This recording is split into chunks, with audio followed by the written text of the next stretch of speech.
Hi kids and families, it's Mrs. Lerda here. I'm outside on this beautiful day and sitting under this shady tree. Well, kind of shady, it doesn't have leaves yet. I am going to be reading you a selection of poetry from the classic beloved children's poetry book, Where the Sidewalk Ends by Shel Silverstein. Now, a couple of these poems I will have activities for afterwards, so I'll let you know about those when all the readings are finished. As you can see, I have used leaves as bookmarks while I have been out here selecting which poetry that all the children would like the best. So the first poem that I'm going to read is called The Googies Are Coming. The Googies are coming, the old people say, to buy little children and take them away. 50 cents for fat ones, 20 cents for lean ones.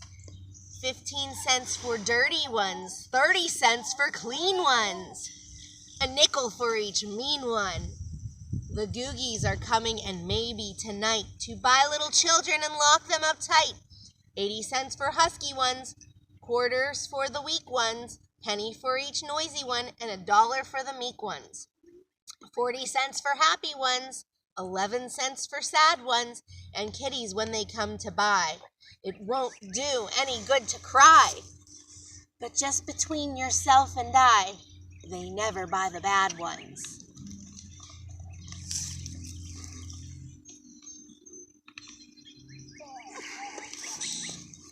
Alrighty, the next selection of poetry that I'm going to read to you is entitled 1 Inch Tall. If you were only 1 inch tall, you'd ride a worm to school.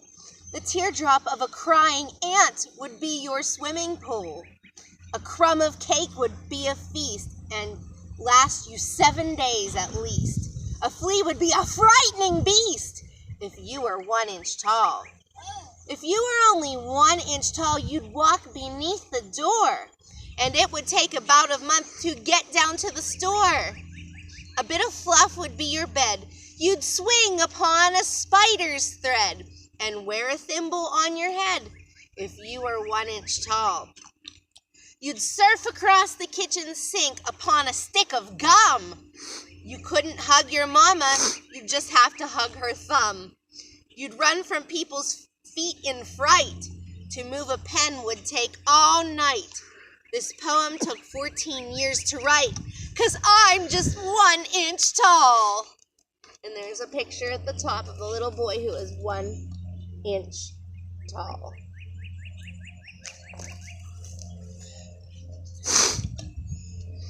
Okay, this next poem is about a little girl who wouldn't do her chores. It's about a little girl who wouldn't take the garbage out. Now, boys and girls, while you're home, you have to make sure that you do your chores. Sarah, Cynthia, Sylvia Stout would not take the garbage out. She'd scour the pots, scrape the pans, candy the yams, and spice the hams. And though her daddy would scream and shout, she simply would not take the garbage out. And so it piled up to the ceilings. Coffee grounds, potato peelings, brown bananas, rotten peas, chunks of sour cottage cheese. Ugh. It filled the can, it covered the floor, it cracked the window, and it blocked the door. With bacon rinds and chicken bones, drippy ends of ice cream cones, prune pits, peach pits, orange peel, gloppy lumps of cold oatmeal, pizza crust and weathered greens, soggy beans and tangerines, crusts of blackburn buttered toast, gristly bits of beefy roasts. The garbage rolled on down the hill, it raised the roof, it broke the wall. Greasy napkins, cookie crumbs, globs of gooey bubble gum, cellophane from green bologna, rubbery, blubbery macaroni, peanut butter caked and dry, curdled milk and crusts of pie, moldy melons, dried up mustard, eggshells mixed with lemon custard, cold French fries and rancid meat, yellow lumps of cream of wheat. At last the garbage reached so high it finally touched the sky, and all the neighbors moved away, and none of her friends would come to play. And finally Sarah Cynthia Stout said, "Okay, I'll take the garbage out." But then, of course, it was too late. The garbage reached across the state, from New York to the Golden Gate, and there in the garbage she did hate. Poor Sarah met an awful fate that I cannot now relate, because the hour is much too late. The children remember Sarah Stout and always take the garbage out. And we can see Sarah Stout running from that big, high pile of garbage. Okay, we have two more poems to read. The dirtiest man in the world. Oh, I'm Dirty Dan, the world's dirtiest man. I've never taken a shower. I can't see my shirt, it's so covered with dirt, and my ears have enough to grow flowers.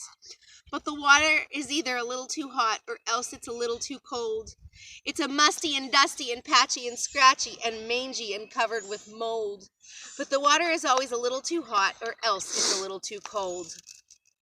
I live in a pen with 5 hogs and a hen and 3 squizzly lizards who creep in my bed, and they itch as I squirm and I twitch in the cruddy old sheets that I sleep in. If you look down my throat with a flashlight, you'd note that my insides are coated with rust. I creak when I walk, and I squeak when I talk, and each time I sneeze, I blow dust. The thought of a towel and some soap makes me howl. And when people have something to tell me, they don't come and tell it. They stand back and yell it. I think they're afraid they might smell me. The bed bugs that leap on me sing me to sleep, and the garbage flies buzz me awake. They're the best of friends I've found, and I fear that they might drown, so I never go too near a lake. Each evening at 9, I sit down to dine with termites who live in my chair. And I joke with the bats and have intimate chats with the cooties who crawl through my hair. It'd brighten my life if I just found a wife, but I fear that never will be. Until I can find a girl gentle and kind, with a beautiful face and a sensitive mind, who sparkles and twinkles and glistens and shines, and who's almost as dirty as me. That one was pretty funny. And here's a picture of Dirty Dan, the world's dirtiest man. And we have one more poem for you today. And it's a short one. It's called A Recipe for a Hippopotamus Sandwich.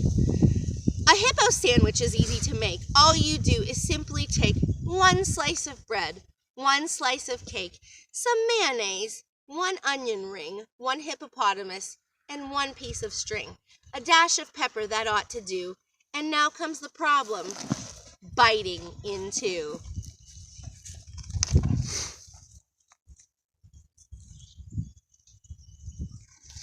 I have 2 activities that go along with this lesson. The first activity goes along with The Googies Are Coming. Now, for The Googies Are Coming, the author described all different prices for all different types of children.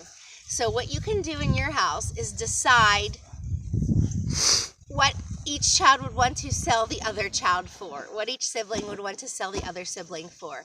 And I'm including an attachment of play money that the children can use during this activity. And of course, you want to make your children aware that the Googies are not real, and this is just an activity all for fun. The children could draw pictures of what they think a Googie would look like, and you could have a lot of fun and use a lot of imagination with this activity. And also, it's a good introduction on counting money. As I stated before, I will send you a attachment that has some play money that you can print out. Of course, as I said before, we do this to fit all different types of lifestyles. So if you don't have a printer, you can make play money out of paper. You can make play money out of coupons that you clip from the ads that come in the mail. I know we all get those, and just write the numbers for the amounts of money on them. So there's that. And then the other activity that I have included to go along with this lesson is from the poem 1 Inch Tall. It is little rulers that I have included that the kids can go around and try to find things that are 1 inch tall. And of course, they can find things that are different measurements as well. The activity that I am sending appears to be for older children. However, it can be adapted down for the younger ones. And if you don't have something to print out, to print out the little rulers, you could use a ruler from home, use a yardstick. You could even use a non-standard unit of measure, like we talked about in prior lessons. Non-standard units of measure are different things that we can use to measure things. So we can go around and see how many pinky fingers tall something is if we don't have a ruler. We could use anything, and again, we can adapt these lessons and activities for all different types of resources you may have available in all different age groups. So I hope you've enjoyed this lesson. I hope you enjoy this beautiful day, and I hope you're staying safe and happy and healthy. We'll see you next week. Bye. Yeah!